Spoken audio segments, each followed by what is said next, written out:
Assalamualaikum warahmatullahi wabarakatuh.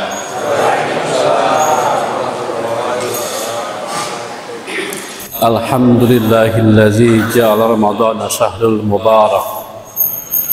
Asyhadu an la ilaha illallah wahdahu la syarikalah wa asyhadu anna Muhammadan abduhu wa rasuluh.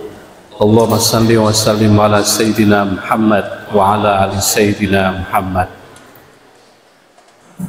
Bapak-bapak, ibu-ibu, jamaah sholat isya dan tarawih serta witir yang insyaallah dimuliakan Allah Subhanahu wa taala. Alhamdulillah, kita masuk pada hari yang ke-22 besok pagi. Insyaallah mudah-mudahan Allah berikan kesehatan dan kesempatan sehingga kita sampai akhir di ujung Ramadan dapat menikmati ibadah puasa yang sangat berkah ini. Salawat dan salam semoga senantiasa tercurah pada baginda Rasulullah sallallahu alaihi wasallam. Bapak Ibu sekalian, di ujung Ramadan itu banyak sesuatu yang luar biasa terjadi, baik secara ibadah maupun secara jamaah. Dalam hal ibadah, hari ke-10 terakhir itu memang godaan paling banyak. Kalau kita tidak kuat, maka apa yang kita laksanakan dari awal puasa tadi itu bisa menjadi sia-sia. Dari awal saya ingatkan agar selalu meminta kepada Allah untuk dikuatkan. Kita ini perlu kekuatan iman, kekuatan menghadapi godaan. Sudah banyak yang tergoda, banyak. Memang setan-setan dibelenggu, tapi setan yang gentayangan tidak acak belenggunya. Contohnya sudah banyak yang tergoda itu, sekarang masjid sudah pada penuh oleh sejadah. Semakin maju sapnya, ada kemajuan. Kalau kemarin saya tadi kaget, itu pembatas ibu-ibu udah ada kemajuan. Kalau kemarin mundur karena banyak bapak-bapak, sekarang agak maju. Tapi bapak ibu harus merasa berbahagia, nggak boleh bangga. Bahagia karena kita mampu melewati fase-fase ibadah puasa ini. Mungkin di antara kita selama ini nggak tahu kenapa Allah perintahkan kita berpuasa ini. Dalam Al-Quran banyak perintah puasa. Dikuatkan oleh Rasulullah agar berpuasa sebulan penuh. Banyak. Kenapa? Ternyata yang pertama, kenapa Allah perintahkan kepada hambanya berpuasa dengan panggilan yang merayu, dengan panggilan yang mengajak, dengan panggilan yang sangat membujuk. Ya ayyuhallazina aman, wahai orang-orang yang beriman. Itu Allah yang manggil. Kenapa? Yang pertama, karena Allah sangat kasih dan sayang kepada kita. Cintanya Allah kepada hambanya itu begitu. Coba bayangkan Bapak Ibu ya, 12 bulan, 1 bulan kita disuruh berpuasa, 11 bulan tidak berpuasa. Seandainya 11 bulan itu, di situ kita banyak melakukan dosa-dosa kecil maupun dosa besar, baik yang sengaja maupun yang tanpa kita sadari. Allah kasih tempat menghapusnya, merintahkan puasa. Dosa 11 bulan itu Bapak Ibu, kalau kita laksanakan puasa dengan sempurna dengan ibadah-ibadah yang lainnya, hapus. Makanya kata Rasulullah, man qama ramadanan imanan wa ihtisaban ghufira lahu ma taqaddama min dzanbi. Barang siapa yang melaksanakan ibadah puasa dengan penuh keimanan, khusyuk, mengharap ridho Allah, ghufira lahu, diampuni oleh Allah dosa yang telah lalu, yang 11 bulan belakang, 12 bulan ke belakang diampuni semua. Ternyata Allah itu sayang kepada kita Bapak Ibu. Bukan sekedar perintah puasa saja. Dan khusus untuk puasa ini Allah sediakan tempat yang paling baik, namanya Jannatul Rayyan. Jadi kalau Bapak Ibu, kita ini kan tempatnya berdosa.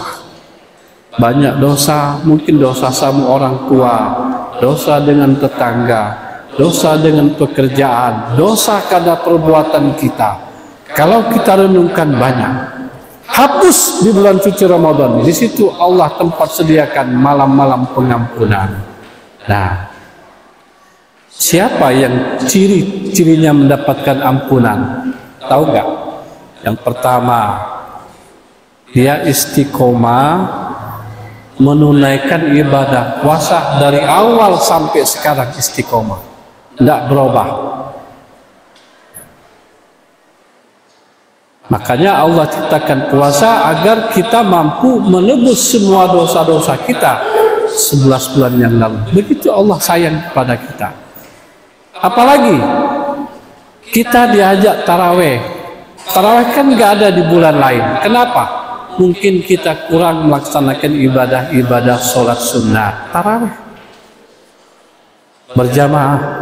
Kalau masih kuat kaki, tangan, ayunkan ke masjid. Sholat di belakang imam. Ya, Ibu, sholat di belakang imam. Masih kuat kaki melangkah.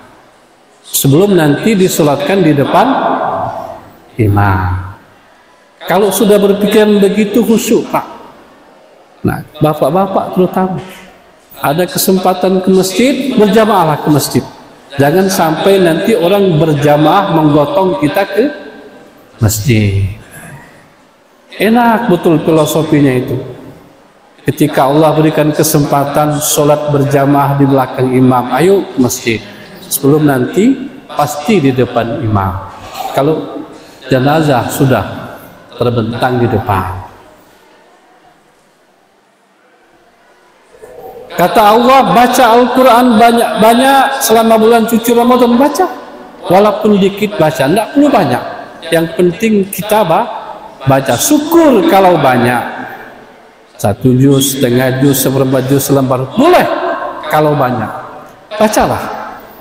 Karena banyak sekali perintah dalam Al-Quran menganjurkan membaca Al-Quran. Warattilil Qur'ana tartila. Fa iza quri'a Al-Quran fastami'u la'allahum turhamun. Kita mendengar saja dapat pahala, apalagi membacanya. Mumpung lidah ini masih kuat, masih pajak zikir. Bismillahirrahmanirrahim. Seperti ibu-ibu itu indah betul ya. Subuh-subuh tadarus itu memanfaatkan perintah Allah. Bapak-bapak saya lihat kadang di mojok sana baca Quran, ada yang baca HP. Kenapa? Kalau masih Allah berikan kesempatan baca Quran, bacalah sebelum nanti dibacakan Al-Quran. Nanti dibacakan Al-Quran, Yasinan, tahlilan, ada saatnya. Ternyata impas. Kata Allah, kalau masih memberikan kesempatan mulutmu baca Quran, berzikir, bacalah. Sebelum nanti telat, pasti kamu akan dibacakan Al-Quran, dizikirkan. Yakinlah. Apalagi di bulan puasa, kami ajak dengan buka puasa bersama di sini, menyumbang. Itu ngajak banyak-banyak bersedekah. Inilah ciri-ciri orang yang akan mendapatkan puasa yang sebenarnya dan malam Lailatul Qadar. Istiqomah dengan puasa, istiqomah dengan sholat, suka bersedekah. Bersedekah. Kenapa harus bersedekah? Memang Allah perintahkan, khudz min amwalikum shadaqatan tutahhirukum wa tuzakkihim biha. Ambil. Ingat, Allah ini tegas. Kata Allah, ambil, berikan. Jangan sampai Allah ambil dengan caranya. Lebih baik ambil dengan apa yang diberikan Allah, tata caranya. Bagaimana tata caranya? Bersedekah, berzakat. Kalau dengan cara Allah banyak, bisa dengan sakit, bisa dengan musibah. Nah, bulan puasa ini banyak sekali pendidikan yang mengajarkan kepada kita, ya, sholat, baca Quran, tadarus, bersedekah, apalagi sholat malam, itu semua. Nah, inilah diantara bapak-bapak dan ibu-ibu yang istiqomah melaksanakan ibadah tersebut, insya Allah dapat malam Lailatul Qadar. Apa itu malam Lailatul Qadar? Lailatul Qadri khairum min alfi syahrin. Malam Lailatul Qadar itu min khairi alfi syahrin, lebih baik daripada beribadah 1000 bulan. Masya Allah. Siapa yang mendapat? Kapan itu didapat? Dari awal puasa. Rajin puasa, rajin sholat, rajin tadarus, rajin berbuat sedekah, rajin berbuat baik, insya Allah dapat malam Lailatul Qadar. Kalau puasa tidak, sedekah pelit, sholat jarang, bukan dapat Lailatul Qadar, tapi Lailatul Qadar. Jadi harus dari awal. Nah, mudah-mudahan bapak-bapak, ibu-ibu, di ujung Ramadan ini Rasulullah mengajak keluarganya kencangkan ikat pinggang. Artinya apa? Kurangi tidur, kurangi makan. Tapi ingat bapak-ibu, ini malam 21, sudah dekat Lebaran, THR sudah cair, mulailah di benak ibu-ibu itu sudah terlihat di keningnya itu. Kelempang 16 kilo, rendang sekian kilo, es buah sekian.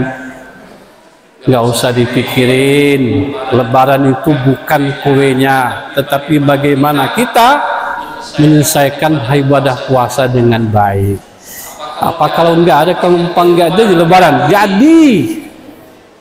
Apa nggak ada ketupat, nggak ada di Lebaran? Jadi. Nggak ada, nggak jadi. Nggak ada, tetap jadi. Apa kalau nggak pakai baju baru Lebaran urung? Tidak, tetap jadi.